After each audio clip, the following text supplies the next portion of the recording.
iyadoo haweenka Soomaaliyeed ee ku dhaqan xirooyinka qaxootiga ay la daala dhacayaan xanuunada ku dhaca haweenka isla markaana ayna jirin farsamooyin loo adeegsado xanuunada gala dumarka iyo qaybaha dhalmada ayaa waxa xarun dumarka lagu baaro si gaar ah looga furay xirada Dhagaxley waxaana arimahaasi inoo faahfaahinaysa Dr. Rayso Luul Cabd ah dhakhtarad ku takhasustay arimahani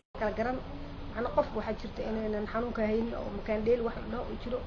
kaanka ilmo galeenka oo dhinac galay in soo durteeyo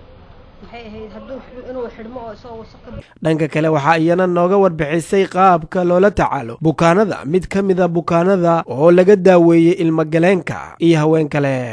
dhabarka ay xanuunay oo xudunta ay xanuunaysa dhabarka meel si xanuunayna ma jirna kan sil ii guud caawin caafimaad dhabarka iyo wixii dhan aan ka caafimaday waan ordaa wax walba aan qabsadaa hadayna qof jiifto jiifka aan ka soo kicinahay xanuunka meesha ka cadeynaayo Dr. Luul inay wadaweysay xanuunka ihayna hadda dhanka oo ilmo galeenka dhanka oo maxaa ku imeelaas caadi iyo xaalad ugu xirmanay aan u imaaday xitaa waan soo xariiray meeshaas ku ogaaday Cabdiraxmaan Maxamed Bishaar waa maamulaha xarunta baaritaanka iyo daaweynta dumarka santaasii hadda gabdhaha ay ku sheegeen